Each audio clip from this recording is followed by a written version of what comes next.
All right, let's get started. It's getting a little bit late here. It's almost midnight. Yeah. Wait, maybe I mute ourselves, but if we had some questions, I can open the mic because it makes some echo for recording is not good, I guess. Yeah. If there are some questions, then somehow we'll manage.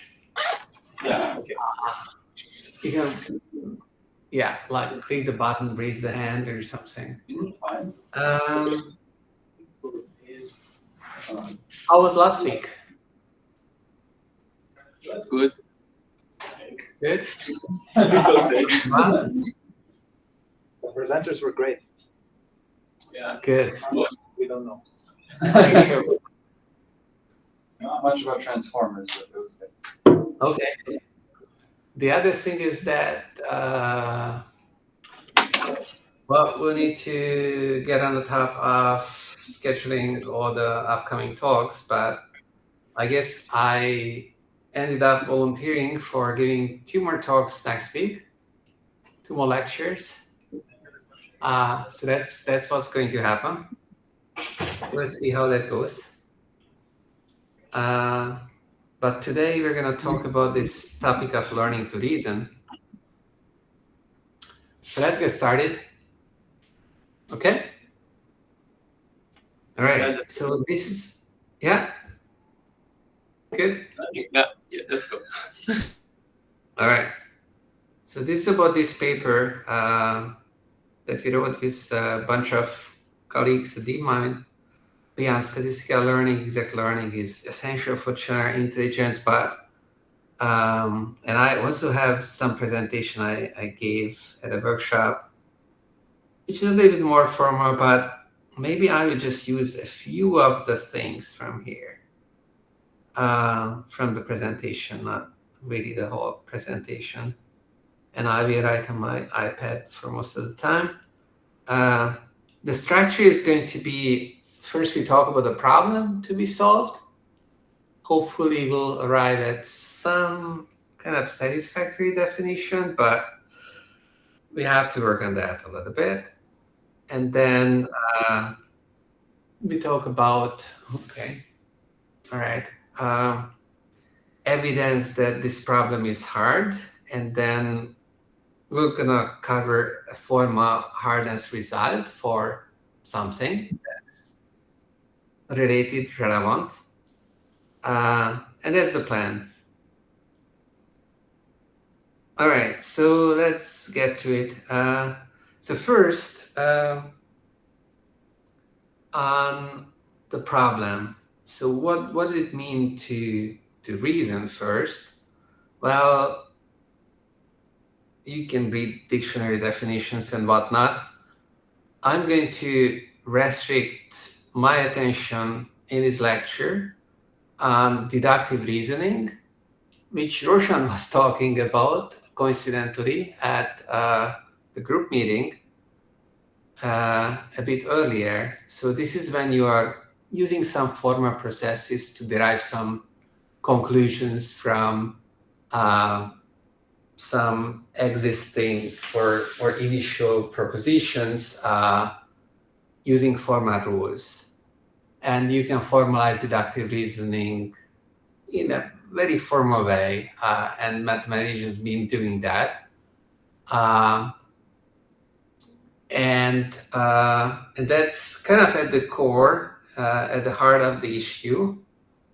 But we're not going to do this in a formal way.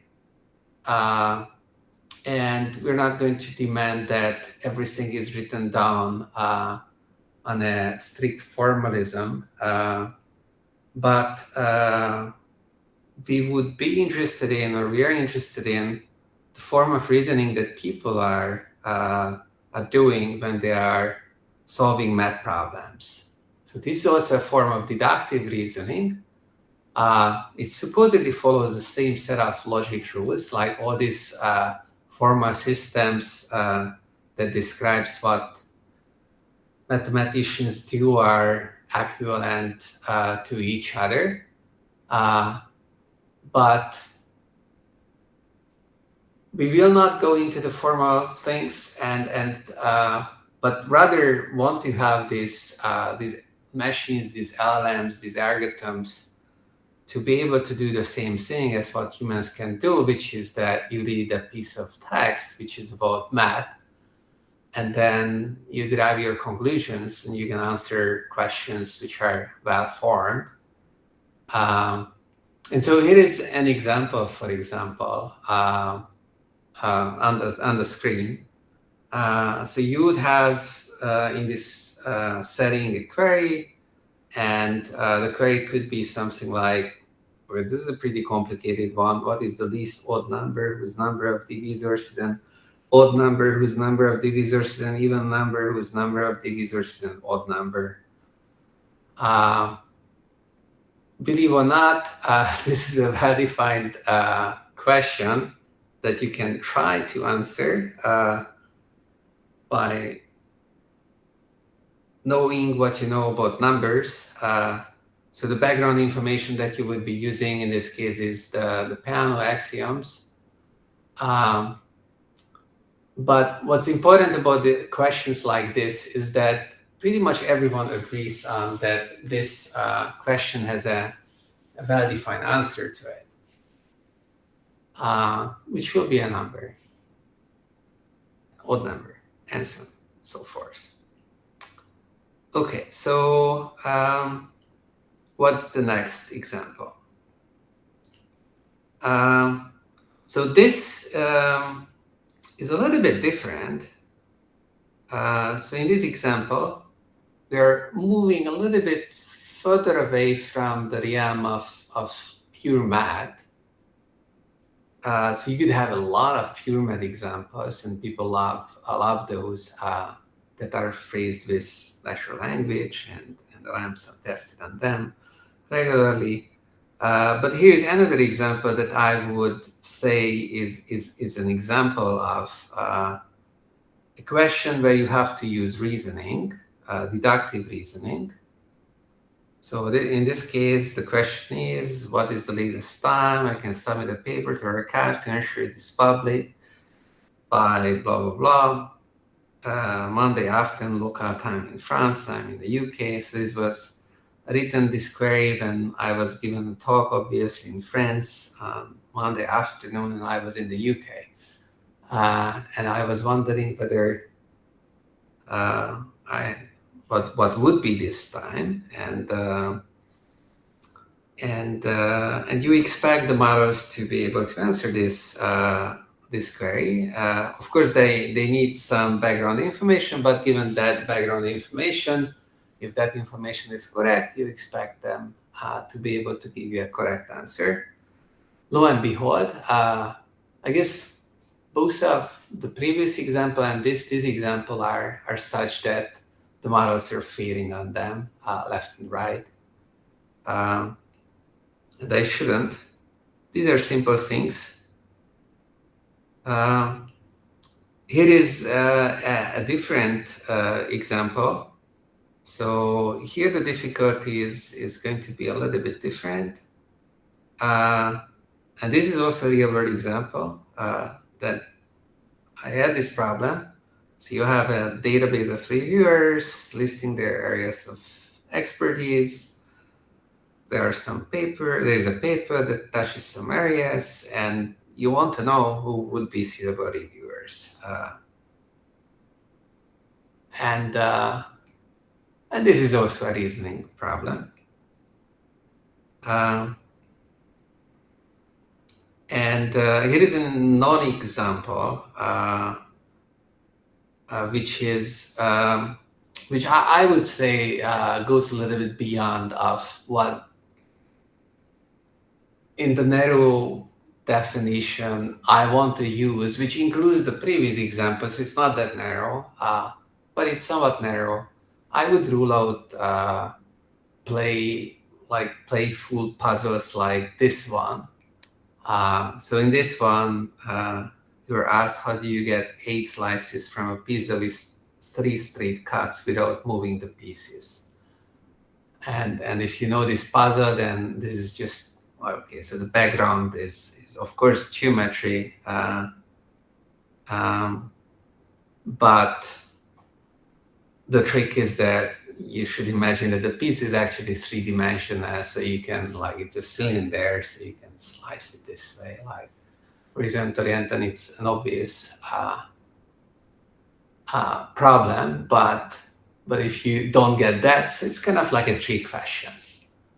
And so, yeah, I like trick questions, but, like, this is not necessarily deductive reasoning. It's somehow the information is too implicit there. Like, if someone would rephrase this in the boring way and would say that you're given a cylinder, and can you, with 3 straight cuts without moving the pieces, get 8 slices of our 8 identical, objects from it? Then, like, of course, the answer would be obvious, but then it's not interesting for people. But that would be the example, which is a deductive problem. So here's another one. Is it possible to take watch off over my head, and if yes, how? All right, so that's also a non-example, because it's not really about just, I don't know, objective information like obvious things, but it's about how do you interpret this question. So this is too reliant on this tacit background knowledge and precise interpretation of the language. All right. Anyhow, I hope that the examples kind of clarify of what I'm talking about when I say that I want these models to be able to reason. Do you guys have any questions about this?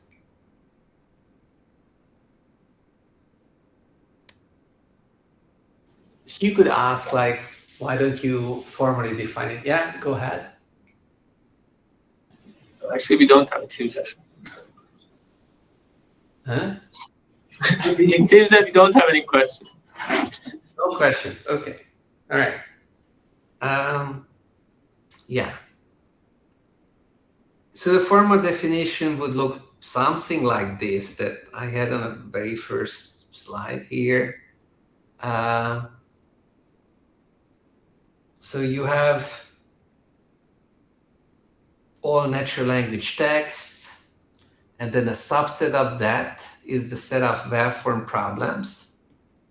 So this is this P, is the set of well-formed problems for which we all agree that, like, everyone understands the problems the same way, and there is no confusion about the meaning of, like, what these problems are.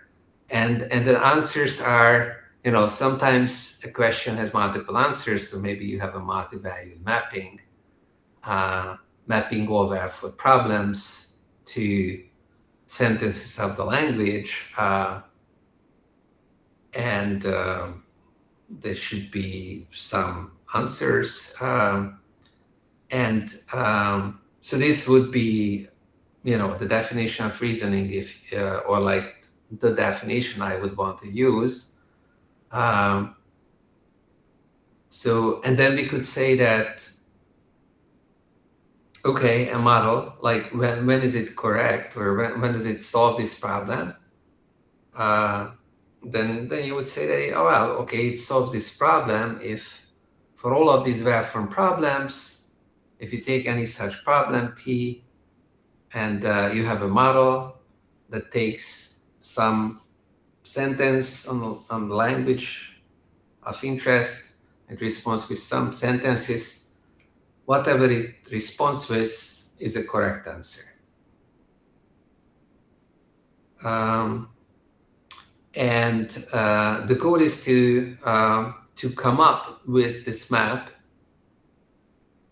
And the difficulty is that the information we have available about this map F is kind of either point-wise, so you can ask a human, like, is this problem well defined? Okay, maybe sometimes you have to ask multiple humans because they need to agree. And you can ask for the solutions, but that's super expensive. So that's one way we have access to this map.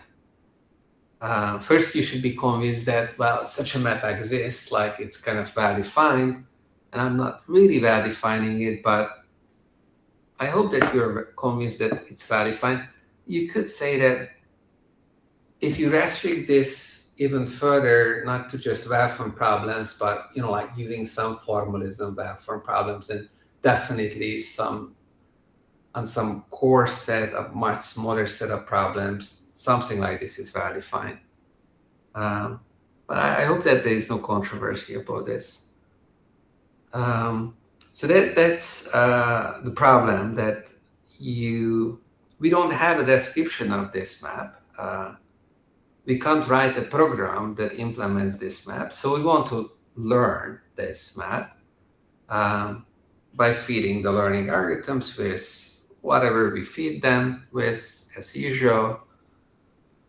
And then they should output this this function that is compatible with this basic map.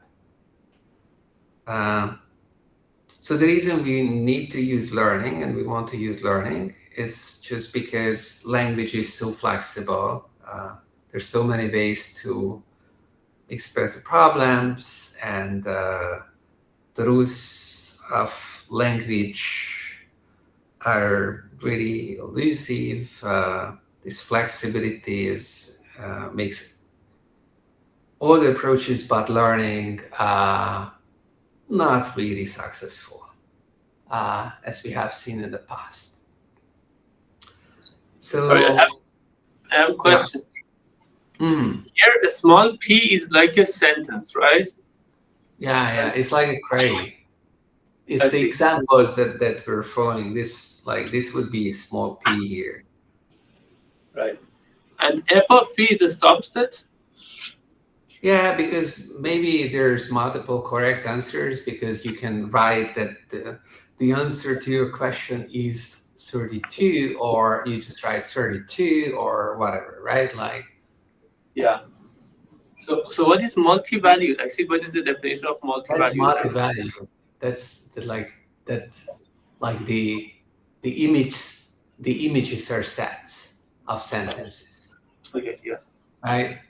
Like the set of correct answers. Like there is not a single correct answer, because like it would be kind of ludicrous It's not to like a try to do function. that. It's a mapping. Huh? It's not like a function. It's a mapping that has multiple answers. It's a function to subsets, Right. right? Like you could say that this is a map to 2 to the L, all subsets of L. It's just like that's the definition of multi-valued maps. Okay. All right. Okay. So this is what we want to learn. This is what we want to learn. Actually, we have another question. Sorry. Okay. What do you mean by extends f? Because it says that your goal is to learn a function f tilde that's in the possible answers. Do you mean like extend f from p naught? What? Okay. So P naught is something different. I didn't talk about P naught yet. This P naught here, right? Yeah. Are you talking about that? What do you mean by extended f? This is exactly what I mean by it.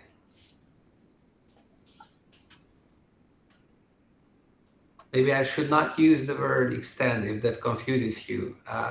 You want to learn a function f tilde that has the following property.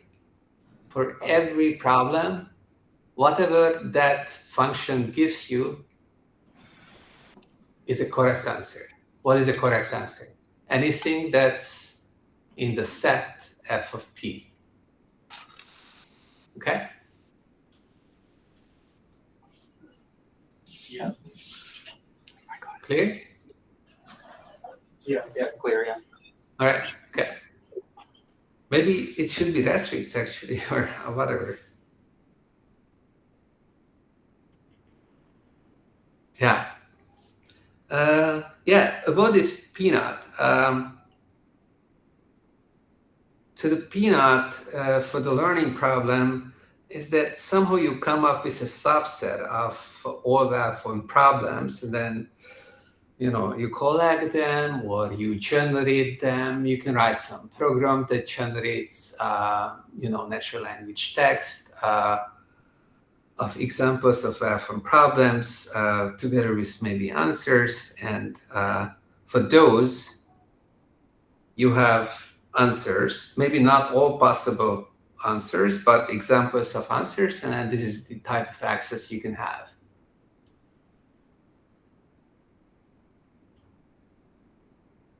Or you can ask some humans to come up with problems with answers. Or you can collect some problems from, I don't know, books with answers. So this is what goes into Peanut. So then Peanut is being made available, maybe paired with some answers, and then this is what you feed to the learning algorithm, and then you expect the learning algorithm to come up with a suitable FTL function that satisfies what's in this box in the middle. Okay? Good. All right, let's move on. We want to cover quite a bit. All right, so how successful are we with this problem? Well, there's some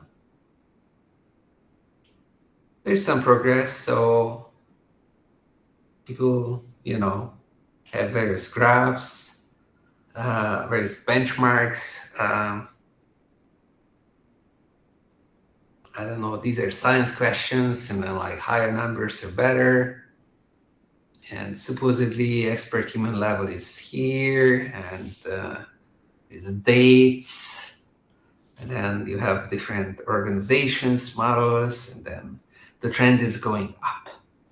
And we crossed the line, and it seems that we're winning, and that's random guessing, so that's not pretty good.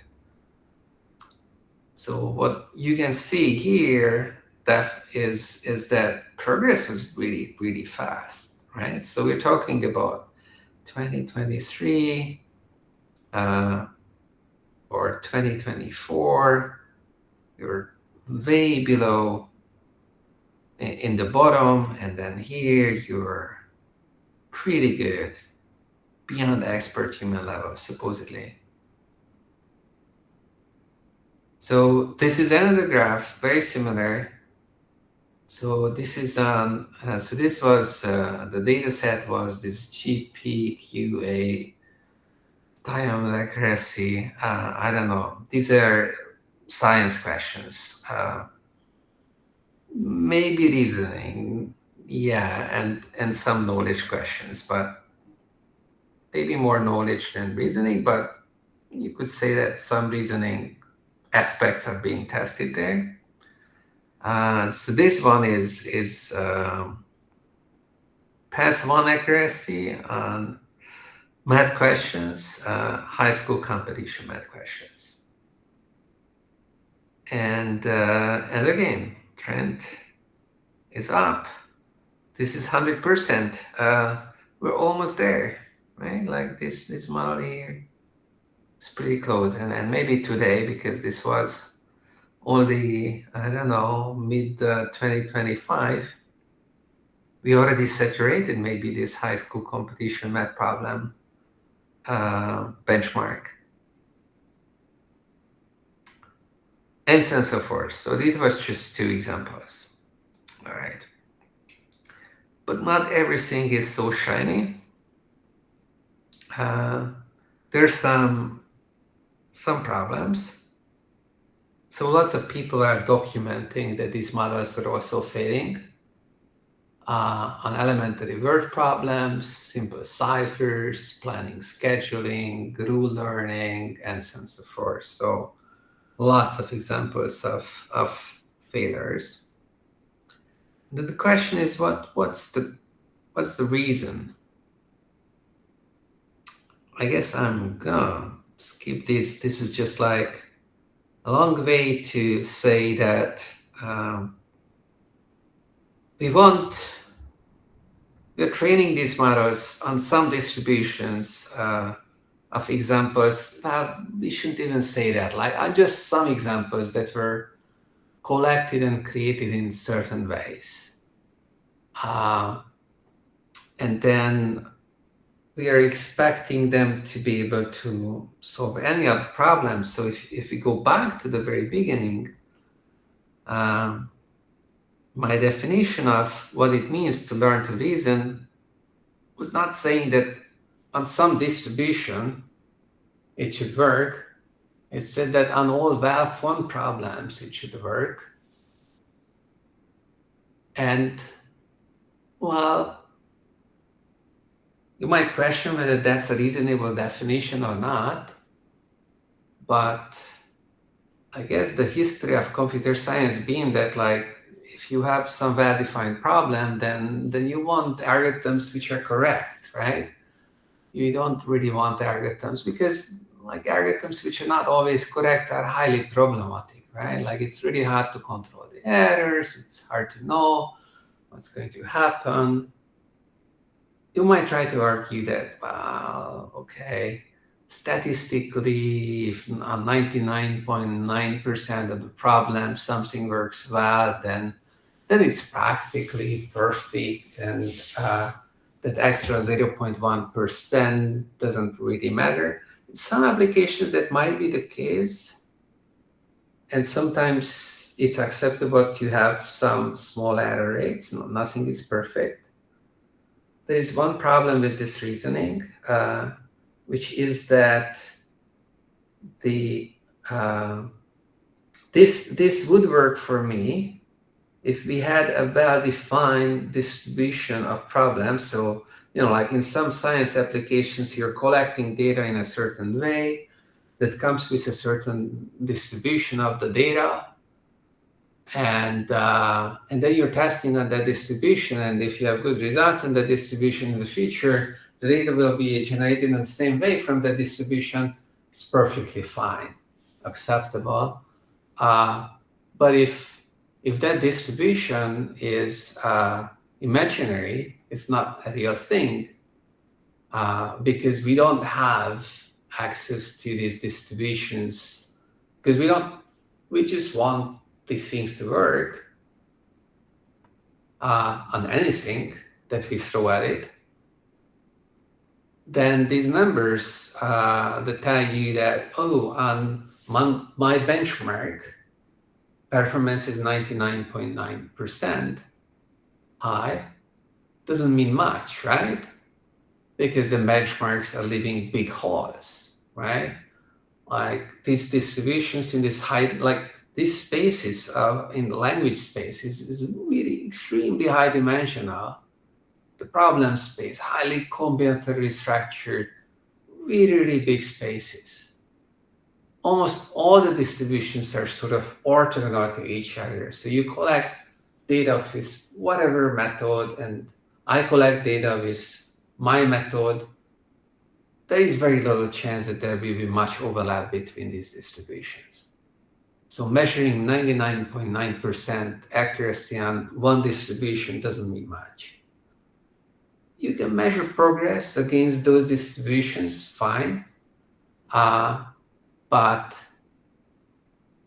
also the history shows that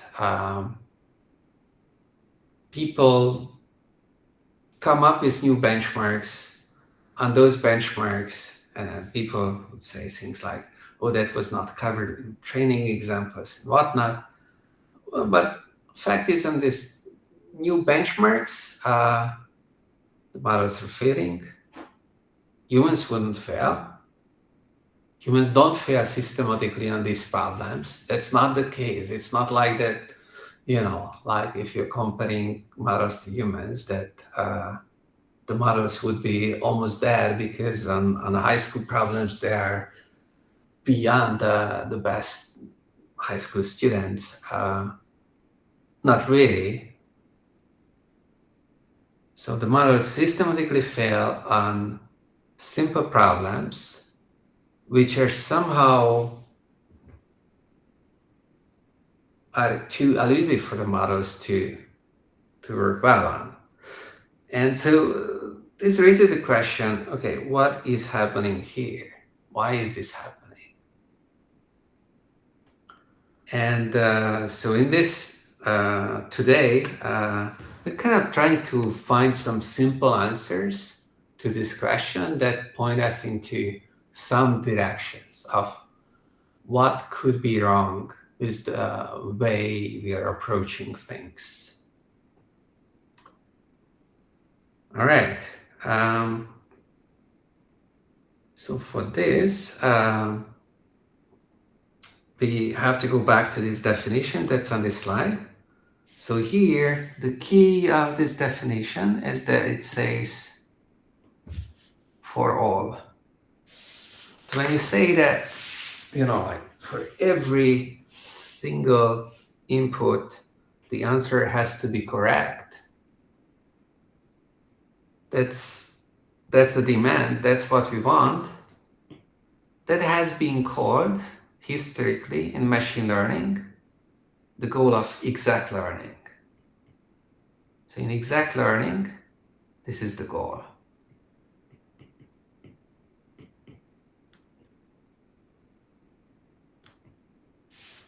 And this goes back to the very early days of machine learning, when people were thinking about these problems of learning actually algorithms, like reasoning algorithms and whatnot.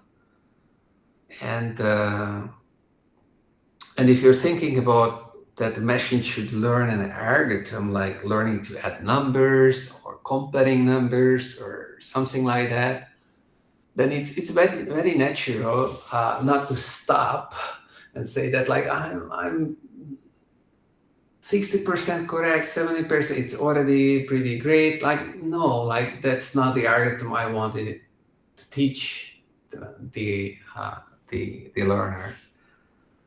So there, they in early days, they had this idea that learning should kind of stop, or learning succeeds when you have, they said, identify the correct hypothesis, because they were talking about hypotheses and whatnot, because they wanted to use that language.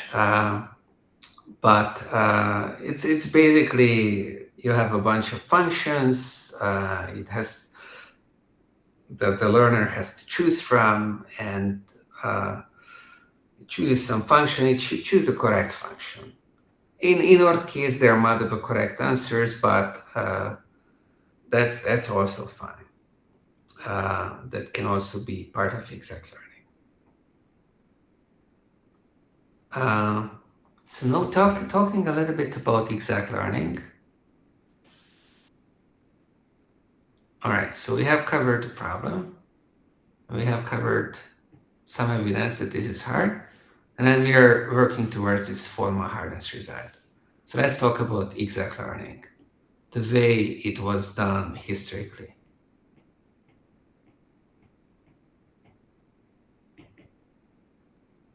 And one of the original proponents of this is Dana Angluin, who is still active. And today she's working on LLMs, and you can read some of her papers. I have a question. Seems relevant today, but yes. Yeah, so why don't the no free lunch theorems just kind of show us the hardness of this to begin with? like with the distributions and stuff, right? Where you already know that you get exact performance, you can't do it. I don't know what no free lunch theorem you're thinking about, but possibly the answer is that some no free lunch theorem would actually show some result that's relevant, and I will talk a little bit about. Well, I mean, like even in so like the simplest one that I remember and know is in like Shivan David's book. It says like if you have a finite domain, Uh-huh. then in order to learn a function over that finite domain without any restrictions on like the hypothesis class and distributions, then Right, you basically see at least one sample for every domain point. So you basically have to see the input-output mapping of every function, like of the true function. Yeah, And this would be but like in this case. that's not really the case, right? Because sure, so if you precisely formulate this no free lunch theorem, it basically says this: if you're given the task of learning an arbitrary function over some finite domain, Mhm. and you know nothing about the function, so that means that like this function could be any of the possible functions, then if I give you a learner, you'll be able to demonstrate some function for which it needs to see all the examples. Yeah. Right? And so this is the type of result that is almost answering the question, but not quite. And the way it's not quite answering the question is because here we're talking about just a very specific map. Where is this? This single map F. So this problem, learning to reason, is very special. And actually, I wanted to talk about the same thing in the context of exact learning, how the results of exact learning, although they seem to be relevant, are not really relevant. Because here, we want to teach they are a single hypothesis. There is no hypothesis space here. We're not interested in developing an algorithm that would learn to be able to identify, so that's the exact learning problem, a particular hypothesis from a hypothesis set, a set of hypotheses. But doesn't That's the not- multi-valued mapping come from some class of multi-valued maps? And here, I guess they're arbitrary, so it'd be like. It's not arbitrary, right? Like this is a very well-defined thing. It's just a single. So here's the difference.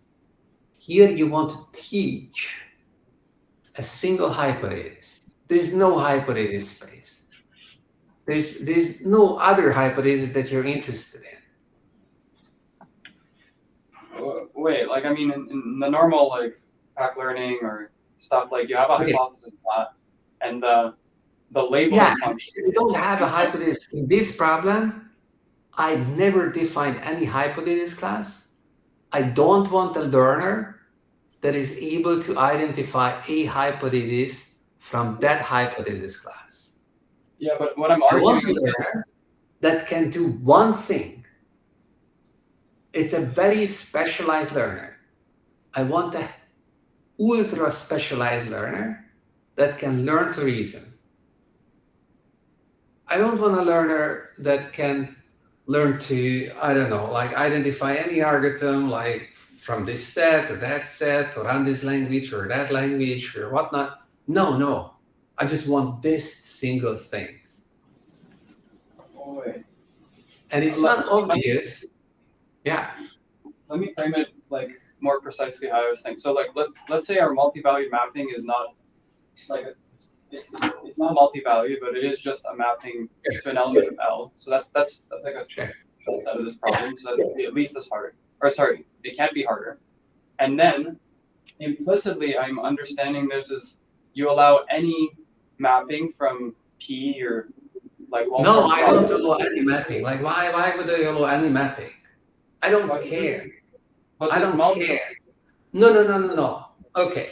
All right. So let's write this down. Okay. So let's talk about classic exact learning, and you will see the difference. Okay. Let me just do this, because this is exactly what I wanted to talk about. So the formal problem definition for exact learning people was this. You have a hypothesis set, well, which is a subset of all the functions from some domain X. So that's the input domain. And you have a set of labels, that's Y. So you have this hypothesis set. And the problem of exact learning is to find an algorithm A which maps data, label examples, this is, I don't know, supervised learning kind of thing.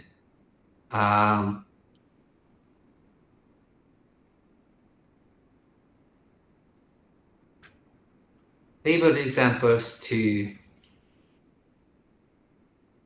an element of age, okay? Such that the following holds.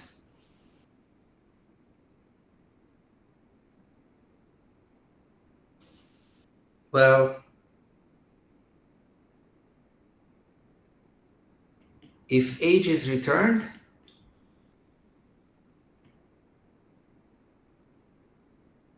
when the labeling function is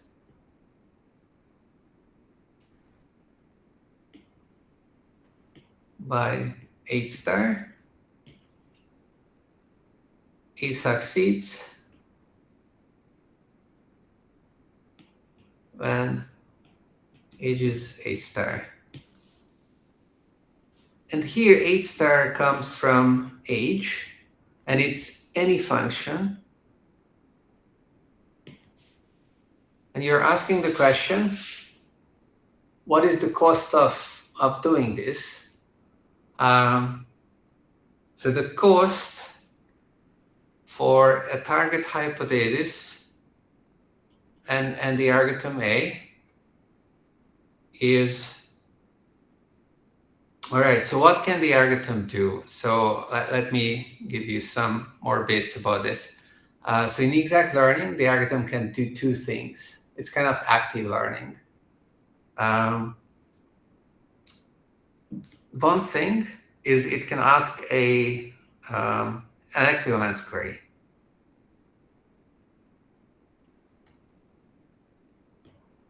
Okay. So an equivalence query is when the algorithm says, well, I think the hypothesis is age. And the answer to the equivalence query from the oracle that has full knowledge of age star is either yes, in which case that's all, and the learner can say, I'm done, or the answer is no. And the no comes together with a counter example. It comes with an example with an x, with an input x, such that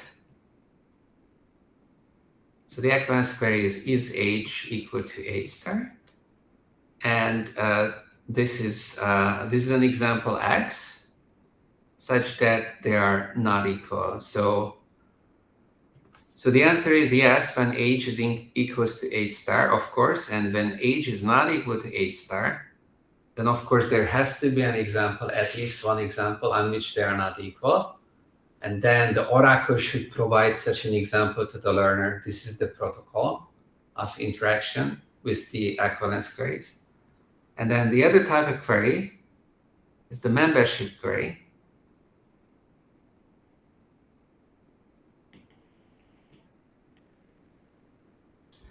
So in the case of a membership query, the learner picks an x and asks for the value of h star on x. And the answer is going to be just h star of x. Okay, so the learner in every step can do one of these two things based on the past information it has received. And it stops when it, for the equivalence query, it got it right. Okay. So the cost of learning is how many times it has to use these queries. You can maybe differentiate between, like, equivalence query is more expensive than membership. I don't care. Just let's make it cost unit. So then the cost of A on H star is number of queries before A is done, or infinite, or whatever, right? Like if it's never done, then it's infinite. And we only care about algorithms which stop when they are correct.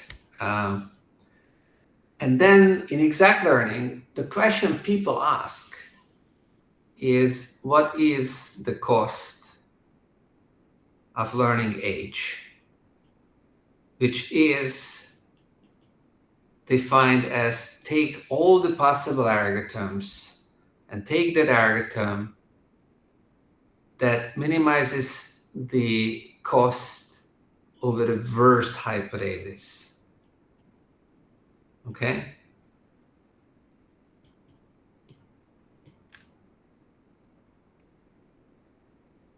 So you can see from this definition, it has this worst case flavor. You can play with how big the hypothesis, and then of course, if you make the hypothesis space unrestricted, then of course you have to ask for all the inputs, right? So there is no other way. That's an easy exercise. So this is maybe the no free lunch theorem that you're talking about. But what I wanted to point out is that this is not a problem that we have. This is absolutely not the problem. We are not starting with a hypothesis space. And we're not interested in learning any function from this hypothesis space. We are very specialized. We are super focused on just reasoning. And you can do, you can build in whatever bias in your algorithm. You're allowed to do that. I don't care. In normal cases, when the domain is finite, if you have a finite domain, and I would say, I only care about your learning algorithm to learn this single hypothesis. What would be your learning algorithm? It would just return that hypothesis. That's easy. Learning in one step. So you could also say that our problem is special because the hypothesis space has a single element. And that has a trivial solution if you can write down that single element. What's the problem? Our problem is that we can't write that down. We can't. We don't know how to do that. That's why we want to use a learning algorithm. But that doesn't change the fact that our hypothesis space has a single element. Okay? So since our hypothesis space has a single element, the learner, which is defined in this generality, would just return that single element. It's a trivial problem. No one would study it. Like you can't study it the same way as you're studying the complexity of learning in a hypothesis space. You're not doing that. All right, so let me just write this down. Our problem, H is a singleton. But we can't write code to compute H. Try. No, you answered my question. Okay. All right. So Vlad, does this answer your question? Yes, it solves my problem. All right, good. I knew this was coming. Okay. Right. So exact learning has a lot of beautiful results that tell us about this complexity of learning a hypothesis space with this queries, that queries, actively, blah, blah, blah. It's wonderful, but it's not really useful. By the way, I wanted to remark, and Roshan, I get to your question in a moment, that this equivalence query, it sounds like a really foreign language and whatnot. I'm like, yeah, equivalence, sure. But this is like asking a teacher about whether you're correct, right? But the teacher should be able to look at your brain and see what's inside, because the hypothesis is really complex, and should be able to give you an example that shows, if you haven't learned a concept, that shows what you don't know, like where you're making a mistake, an example where you're making a mistake. But that example, in this form of exact learning, the originally it was formulated, is not necessarily the most informative example. So it's not like the answer to the equivalence query in the case when the answer is no. The counterexample can be constructed in a lazy way, and because of that, learning can be very slow. And that's, for example, one problem. But okay, so people studied better versions of this. This is what I wanted to say. But this is like having a teacher, but somehow it's just a lazy teacher, and you want an informative example, informative counterexample. So it's on one hand a little bit problematic. On the other hand, it's also more problematic because it allows these lazy teachers. Yeah, and I guess membership query, they're just like good old fashioned. Well, active learning came later, but it's kind of doing the same thing. Roshan. Yeah, I just wanted to sort of tie this back to what you said in the beginning, that we're talking about these well-posed or well-formed problems, like not just arbitrary problems. Yeah. And so it seems to me that, let's say we restrict ourselves to like these mathematical problems, like is there an odd number, so and so. Then if that problem was given in some formal language, then we could write an exact program that could find a solution. But I guess is the problem happening because we are asking for this natural language stuff, and that's where like it becomes hard to deal with. Exactly. That's where the problem comes from. So for a subset of a small subset of the input domain of all these well-formed questions, like that would be X. But for a small subset of those, we can write a program. But the extension of this program to everywhere, that's where the problem lies. Okay. Yeah. So we want this extrapolation to happen to the rest of the domain, and that's causing the problems. All yours. And following what Roshan was saying, even if we can write the program for that case, wouldn't the program, like its computation, be extremely high? Like it wouldn't be polynomial, right? We won't necessarily care at this moment, but maybe one day you should care. But I just wanted to have any solution. Maybe it's low, but like any solution would be better than no solution. We're not even touching that aspect of the problem. But that could be I guess I was just saying that even without this natural language thing, it's still hard. will never work. Sorry? I was just saying that even without this natural language problem, that even in Roshan's case, we'd still end up with like a program that we probably wouldn't want to output and use. So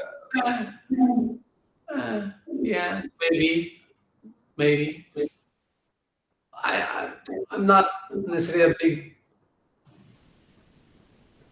I don't know. Like, it's a different discussion whether you can hope that the machine learning algorithms are going to speed up classical algorithms or not. Like, sure, like sometimes yes, but some problems are just inherently hard. That's it. Anyways, I think we should move on. Okay, I hope that this is sufficiently clear. So now I want to talk about the last part, which is, okay, so we see that we have some successes, but not completely. And there's some smoking guns and like bad feelings that the approach that we're trying doesn't quite work. And in this course, we really want to understand when something like this is in front of us, like, why is this happening? And sometimes a good way to approach that is to simplify the problem a little bit, understand a simpler problem, which is maybe in some aspects similar, in some aspects, of course, it's going to be simplified, so it will be different. That can shed some light on where this hardness is coming from. And so here I'm going to blame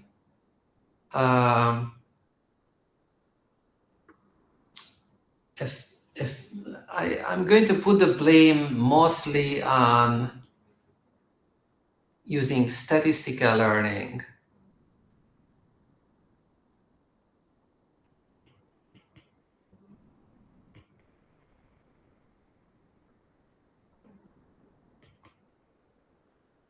In a naive way.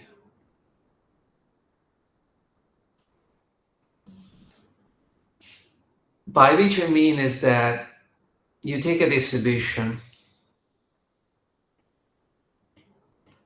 over your domain of interest, and this distribution is often chosen based on convenience, not based on thinking about what is the best distribution to choose.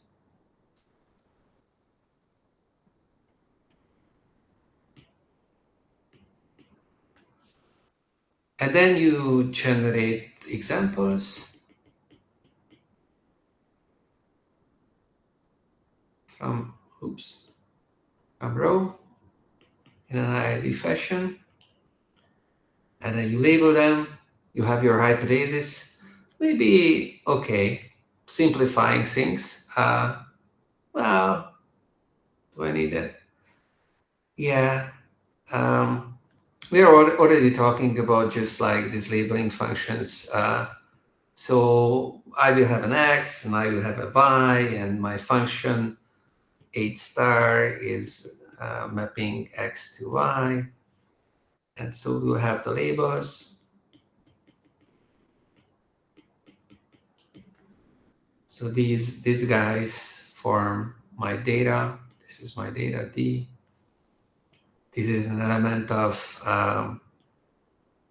X cross Y to the power of N, because I'm going to pair these up like this. All right. So we feed this to a learning algorithm, and so a deterministic learning algorithm would just be, in this case, mapping, let's call this X cross Y Z. I don't want to write it all the time, to a labeling function. Sorry. No.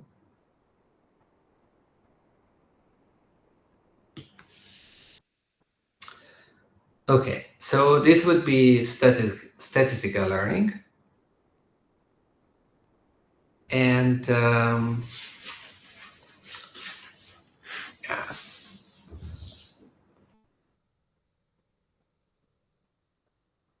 The example I want to use to illustrate the difficulties that you might face is the following. My H star. Okay, so first, X is going to be 2m dimensional binary hypercube, so just bits, 2m bits. And the hypothesis on an x. So given an x, which is an element of this hypercube, I can write x as the first m bits and the final m bits. So in these two parts. And the hypothesis is going to just take the first m bits and interpret them as a number. So I would just write number, interpretation of the first m bits. And then there is another number, which is the interpretation of the last m bits. And the hypothesis of interest is going to be, I don't know, greater than equal. The first number is greater than equal than the second number. Sometimes I would just call this age greater than equal. So of course there is an underlying algorithm of how to decide about whether one number is bigger than the other number. If the numbers are given by bits. So you could say that this is an example of learning a very simple algorithm. Well, it's a classifier as well. And actually, if you think a little bit about it, a number on m bits is what? It's like you just have to take the place values for all the places, and then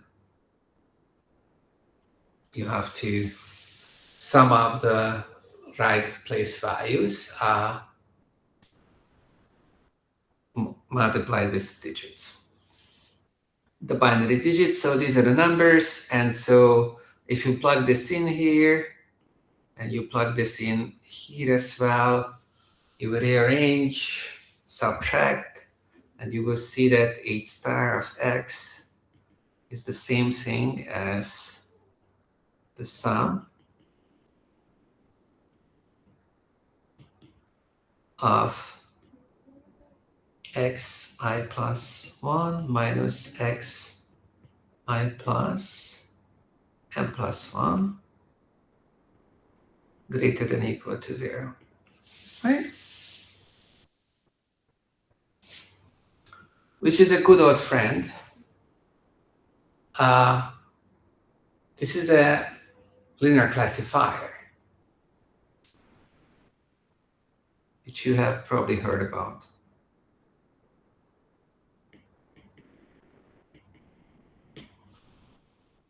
So learning, we're going to think about learning this function h star from seeing examples from this 2m dimensional binary hypercube. This is the domain. And as a convenient distribution, we're going to choose rho to be the uniform distribution.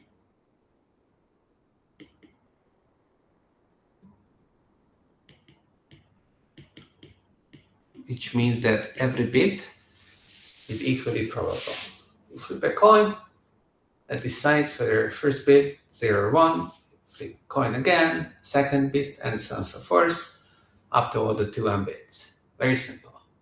People think about these distributions, it's like, oh, this is a very natural distribution to use. Okay. So what do you think? So knowing that this is a linear classifier, we have this uniform distribution. Obviously, the uniform distribution covers the whole space. So there are no holes in it or something like that.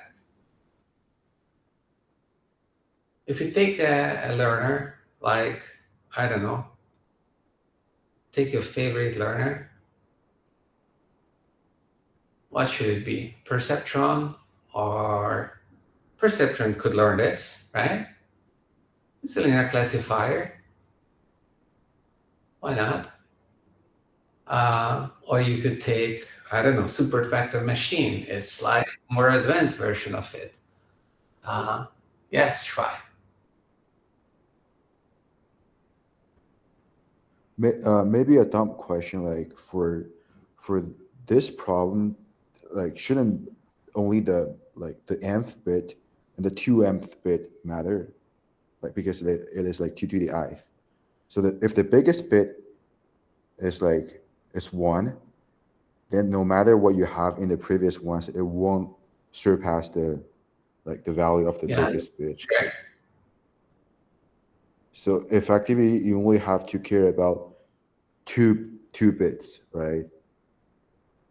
Sure. It's like, So I guess you're talking about that you can think about the solution to this problem in many ways. Like you can think about a circuit representation, going back to Roshan, with the bits, right? Like which bits should I compare first? And if the most significant bits compare in a certain way, then I don't have to make any further decisions. This is set. And then I go to the next most significant bits and so on and so forth. So you can have a decision tree representation of the solution, or you can have a representation in the form of a linear classifier, right? So yeah, maybe you can ask the question, how long would it take for the decision tree learner to learn this? Well, I haven't been thinking about that. I've been thinking about more like perceptron and maybe SVM, or taking neural network, and then you're feeding the bits to the neural network, and you initialize randomly the neural network as usual. You feed it with the examples, and then you let it train. And then you wait until it learns the hypothesis. All there is. Or the classroom, actually. I have another question. I just want to understand the formulation of the problem. So the hypothesis class here. There is no hypothesis class. There's no hypothesis class. But then how are we doing statistical learning?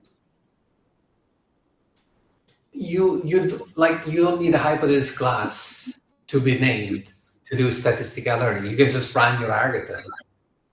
But then why don't I just output H star right away?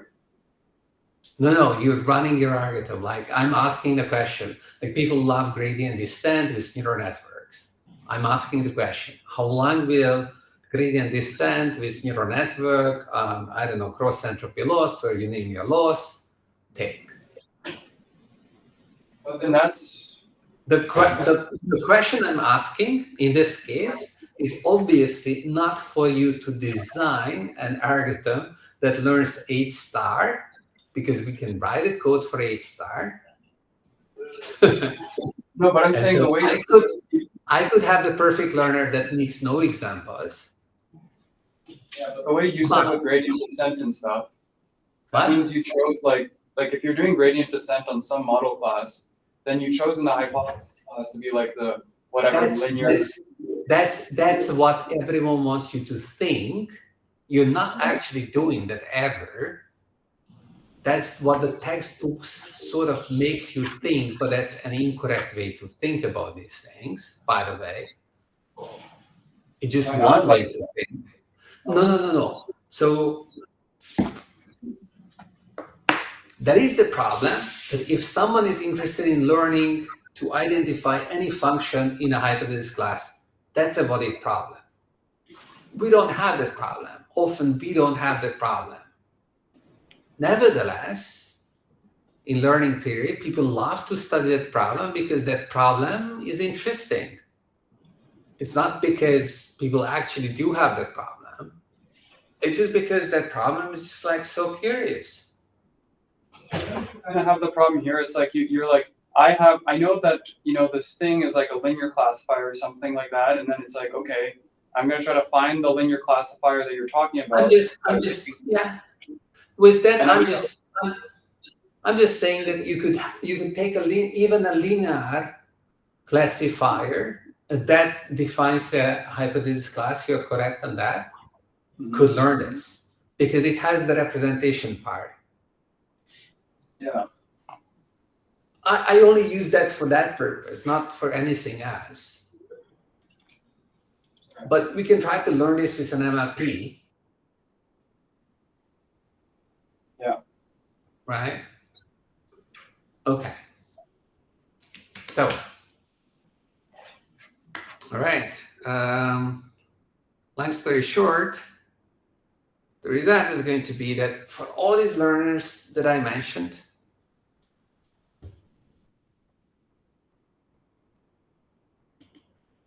it takes 2 to the m examples are needed by favorite incremental learners.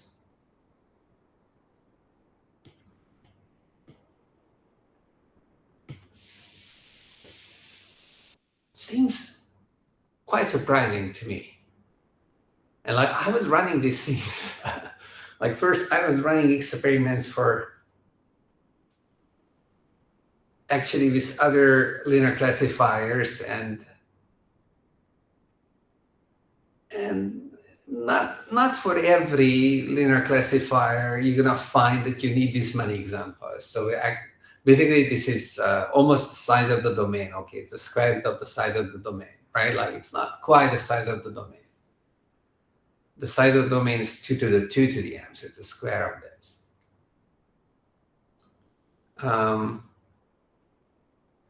But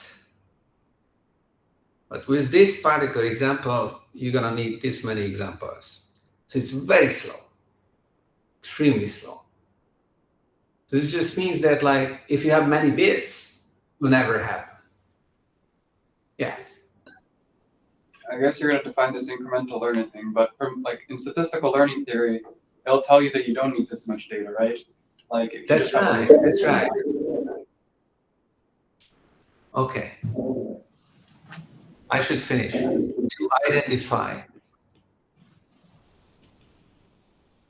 8 star, not statistical learning. So statistical learning is going to tell you that errors go down at the statistical rate, 1 over root 10. With n examples, your error rate is 1 over root 10, or constant over root 10. Small, regularly going down, and doesn't have to be big. And okay, so what's in the numerator, it matters, right? Like in this case, it's like even if you take all the linear classifiers, the VC dimension is just 2m, so it's 2m over root 10. That's your statistical. So after root 10 is bigger than 2m, like your error rate starts to become really small very quickly. You don't need exponentially many examples to make the error rate tiny. And so I think this is actually an eye-opener to me.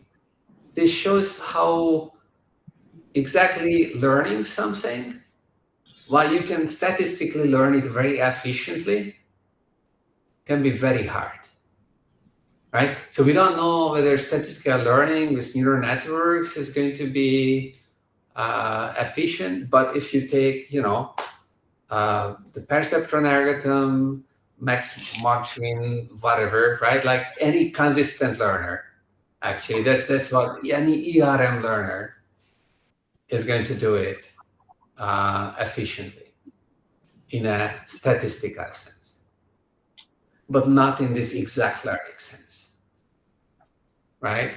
So for a long time, it's kind of hard to think about like this hypothesis. It's a linear hypothesis. It's like there's not much bigger room there, but actually there is quite a bit. Like even if your hypothesis class is so restricted that the learner searches over, again, this is not a hypothesis class we want to learn. It's just like what the learner happens to use, right? And it's such a restricted learner, it still takes exponential time. I have another question. Yeah. So in learning theory as well, we know lower bounds of how much data you need. And I think, can you not frame this as saying that your epsilon should be almost 0? So like, of course, if we set epsilon to 0, the lower bounds break. But if we set epsilon to be whatever is like as long like epsilon could be so small that it means that you must have every example correct, but it's still non-zero, right? Right. And then wouldn't the lower bound there just make it be the same as this?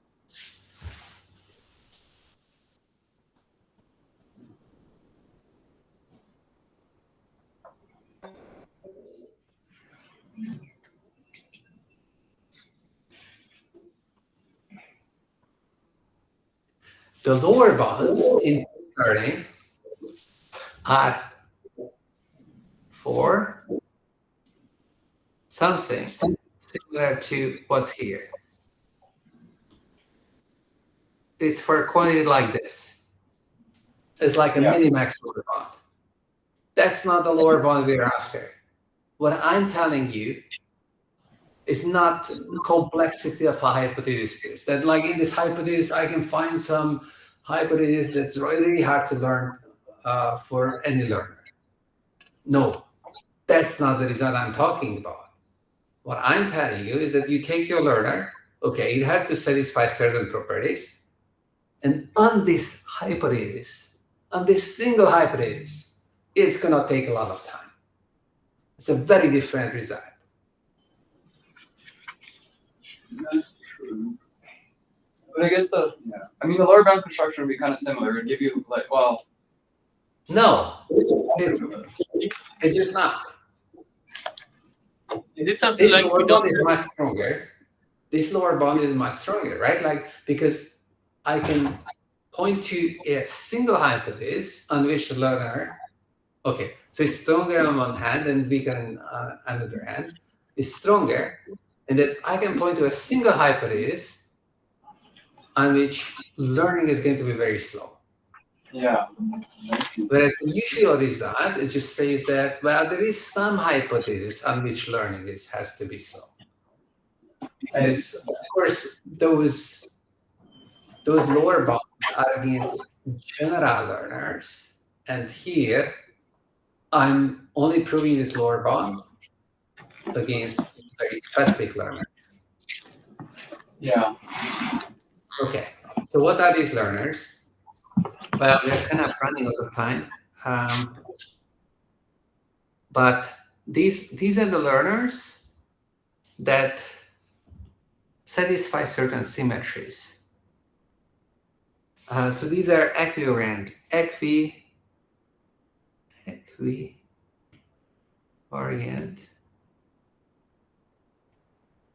learners. And this is the last thing I will want to do because I just ran out of time. So we didn't do the math, but fine. I will maybe just add the notes and like you can read the proof. So we're going to have some maps. We're going to have a map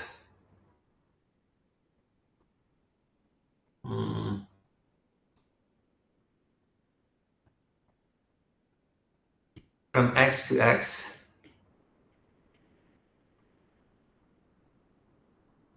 And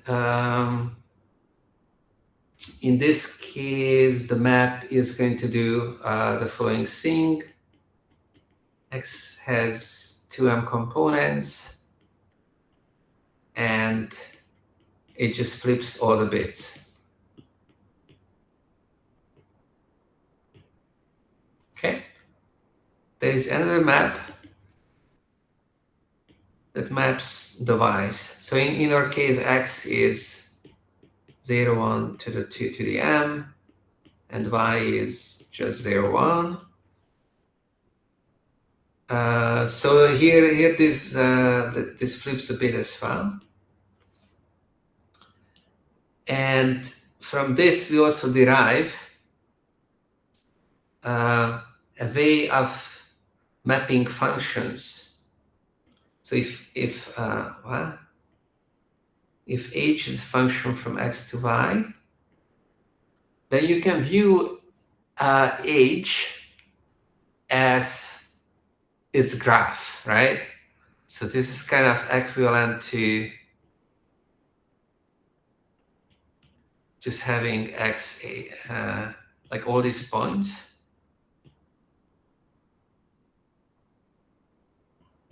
Okay, so this is called a graph of age. And so if you pair up gx and gy, you can apply gx to the x component and gy to the y component. Then you get a new set. So this is the set where you have gxx and then gy age x, where x is in x. And you want to define a version of age, which we are going to call g of age. And this g of age is going to have the property that its graph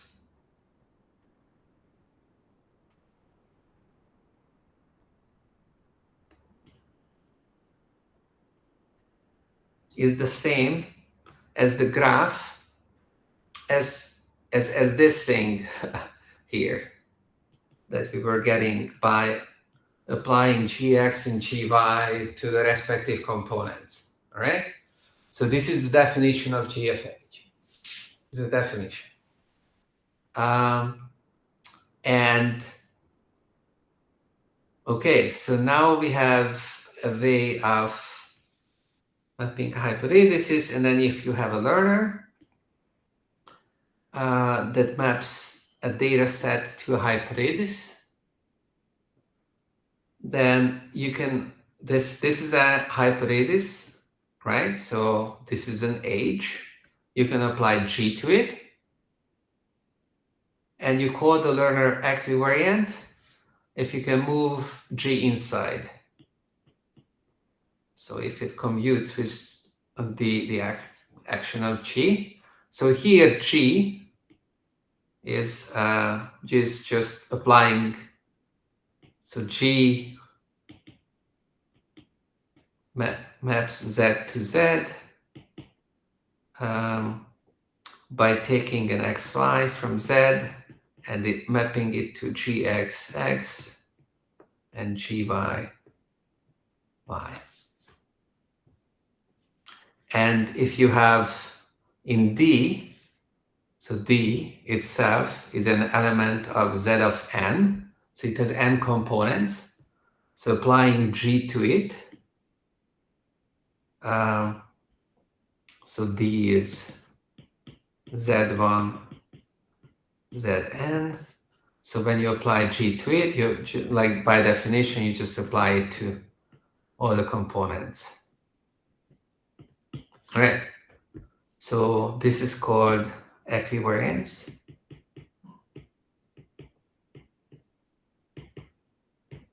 And you can extend this definition to randomized learners. And the result says that for equivariant learners, you have that lower bound. So what is this equivariance?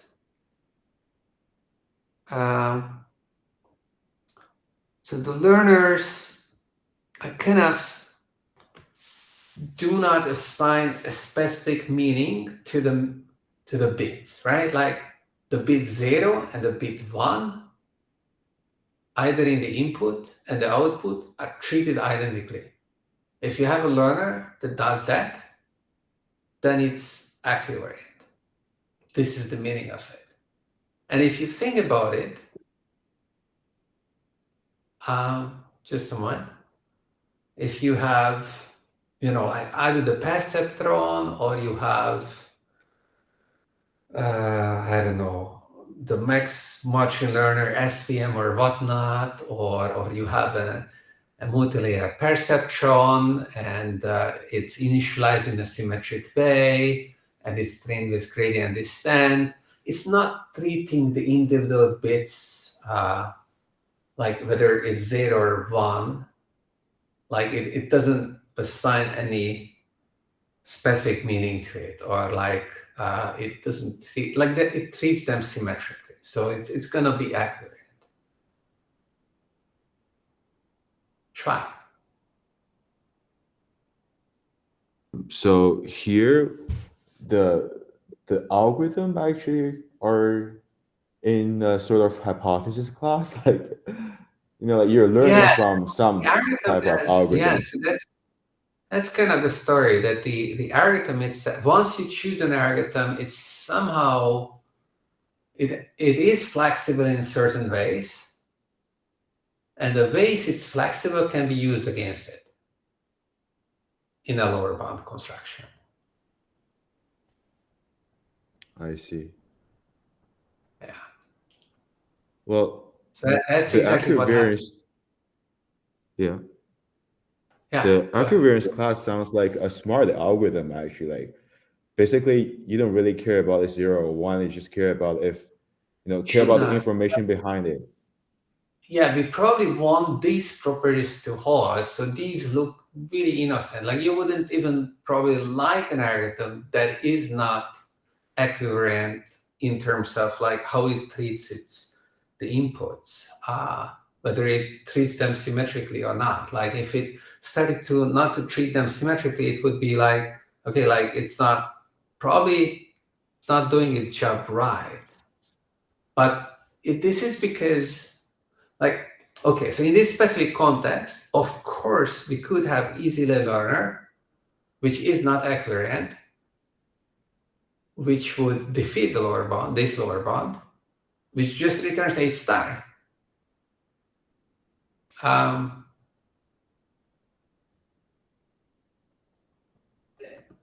But, okay, so the argument here is that if you even take transformers, gradient descent, whatnot, you try to apply them to this problem, they're going to be accurate. The algorithms or beloved algorithms have a lot of symmetries. And because of these symmetries, they're flexible. And we want the flexibility because language requires flexibility. But we don't want flexibility because the flexibility means that they need more time to figure out what they need to figure out. So, and actually they need more time, right? Like it's not happening that like on some hypothesis they will be slow. No, on this very one, like they're gonna be slow. This is not the only one, but this will be one. All right, I really ran out of time, and the classroom needs to be emptied. I promise I add the proofs. Like I have some short proof that shows that this actually works. It's kind of a cute proof. Maybe okay, next week, you know what? I'll be back. Maybe I just do it on Tuesday. It's a good plan for the lecture. So this was the appetizer, and then we'll have some fun doing some math. All right? Okay. See you guys.